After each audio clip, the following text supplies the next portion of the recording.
All India मजलिस इत्तेहादुल मुस्लिमीन के राष्ट्रीय अध्यक्ष बैरिस्टर असदुद्दीन ओवैसी ने कर्नाटका के गुलबर्गा में देर शाम तक अपनी सियासी गुफ्तगू की और खास जो है सियासी इजलास में और सियासी गुफ्तगू लोगों ने जमकर लुत्फ लिया। बताते चले असदुद्दीन ओवैसी साहब ने देश भर की राजनीतिक और सारे राजनीतिक दलों पर रोशनी डाली।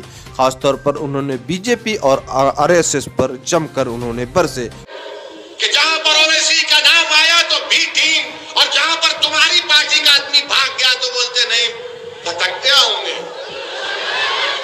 वापिस आ जाता उन्हें। फिर मीडिया वाले पूछते ओवैसी, अरे नहीं ने उन्हें तो पूरा उनका ही है, मैं किसी का नहीं हूं ना कभी किसी का रहूंगा, इंशाअल्लाह ताला मैं तुम्हारा था और तुम्हारा ही रहूंगा इंशाअल्लाह। फिलहाल आपको हम बताने जा रहे हैं कि असदुद्दीन ओवैसी साहब ने भारत के किसानों को लेकर जिंदाबाद के नारे भी लगाए। अपने स्पीच के दौरान में इस तरह के नारे लगाना अब ये दर्शाता है कि असदुद्दीन ओवैसी साहब भारत के उन किसानों के साथ हैं जो आज कई महीनों से सड़क पर बैठे हुए हैं, अपनी मांग को लेकर लगातार अड़े हुए हैं। फिलहाल जो है असदुद्दीन ओवैसी साहब जो है गुलबर्गा में इस तरह से किसानों के हित में नारे लगाना अब ये दर्शाता है कि भारतीय राजनीतिक में और भूचाल आने वाला है। जोर से पुकारो, ऐसा नहीं होता अभी से तुम हाँ कर रहे, हाँप रहे, पूरी ताकत के साथ पूरा हिल जाना।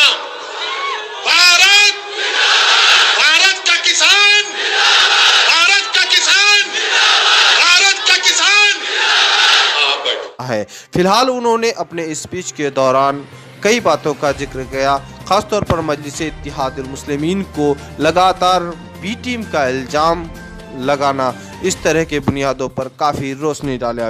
ये लोग शुरू हो गए, देखो बी टीम आ गई, अच्छा उन्हों काफी नहीं थे तो ममता बनर्जी भी शुरू हो गई, ओवैसी ये ओवैसी वो।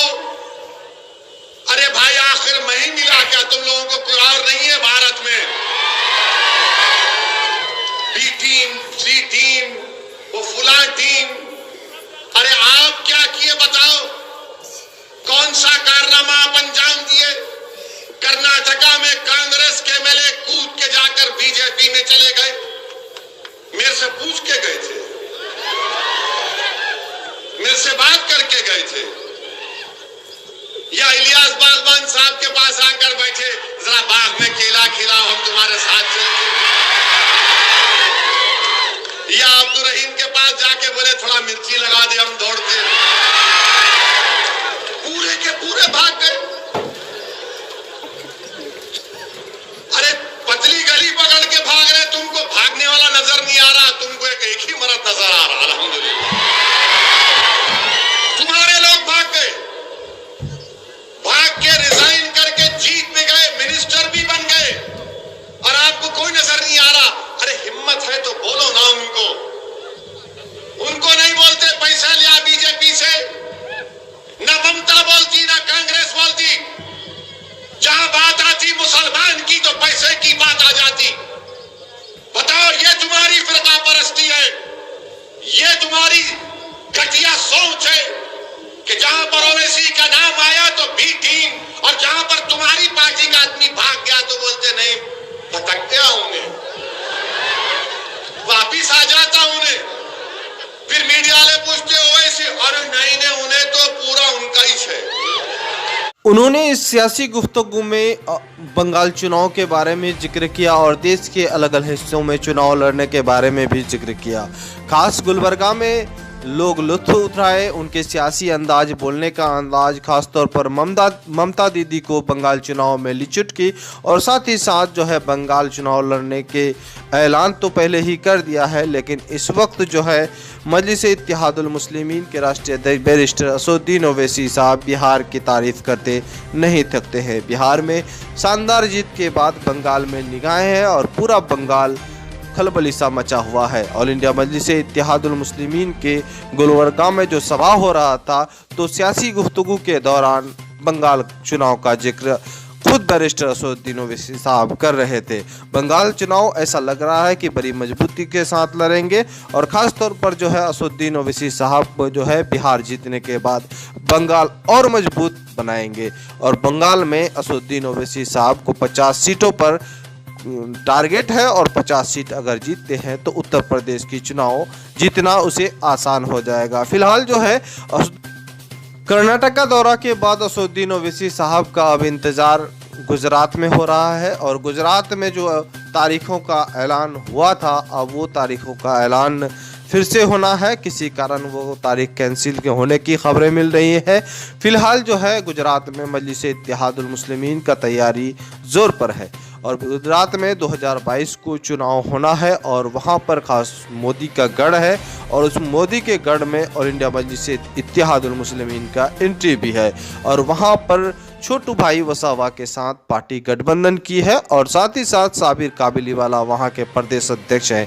लगातार कार्यकर्ताओं के साथ मीटिंग कर रहे हैं और वहां पर अहमदाबाद से ही चुनाव का आगाज़ होगा, शुरुआत होगा जैसा उम्मीद लगाया जा रहा है और ख़ास तौर पर खबरें आ रही हैं कि अहमदाबाद में नगर चुनाव है और नगर चुनाव में 15 वार्डों से वहां पर चुनाव लड़ेंगे और निश्चित है कि वहां 15 वार्डों से जब चुनाव लड़ेंगे तो वहां पर नगर चुनाव से खाता खुलेंगे और ऑल इंडिया मजलिस इत्तेहादुल मुस्लिमीन जो है 2022 की तैयारी वहां पर भी है। फिलहाल बताते चले कि गुलबर्गा के इस सभा में जो सियासी माहौल पर चर्चा हुआ ऐसा लगा कि देश भर की राजनीतिक में अब फिर से एक नई किरण और नई सुबह होने वाली है। असदुद्दीन ओवैसी साहब किसानों के बारे में बोले, किसान के नारे लगाना।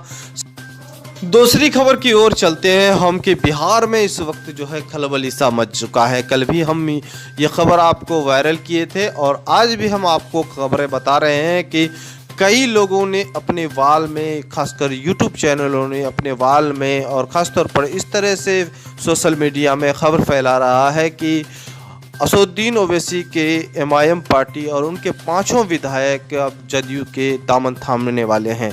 ये बेबुनियाद गलत खबरें वायरल हो रहा है जो यहाँ पर अभी जो विपक्ष के खेमे में खलबली मचा हुआ है। ख़ास तौर पर लोग बंगाल देखते हैं और बंगाल बिहार से सटा हुआ है और इस तरह से अफवाह फैला रहे हैं।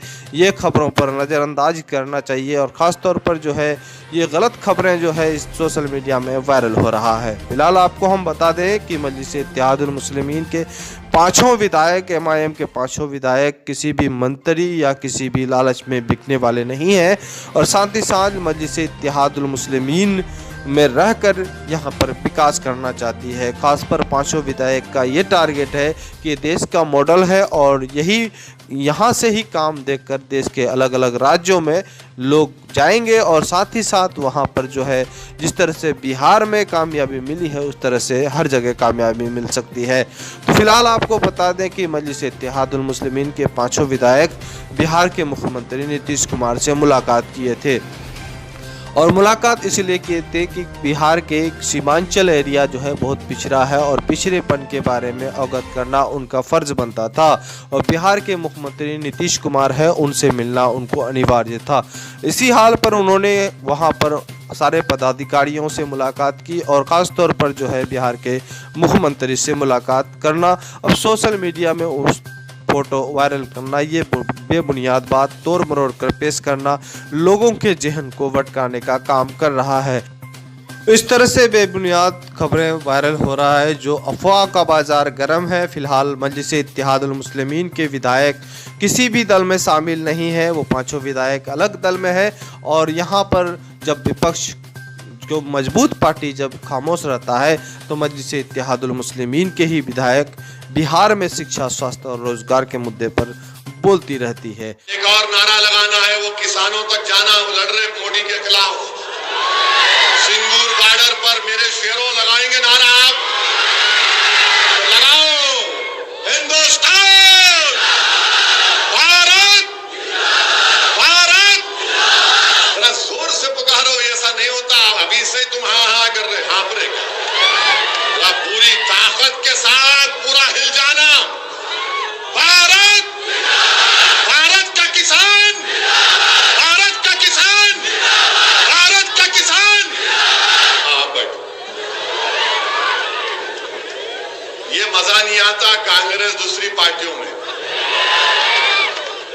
अपने पास ही चलता ये मिर्ची है ना यहाँ पर।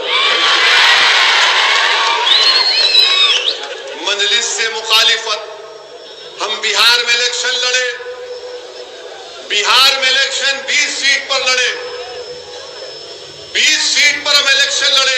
अच्छा, पहले बिहार से पहले कर्नाटका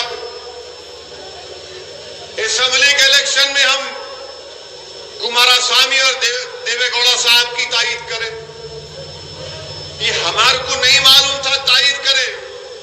जब उन्होंने सीएम बन रहे थे, मैं मुल्क से बाहर था, उम्रा करने जा रहा था। बोले आप आओ, मेरा मैं नहीं आता।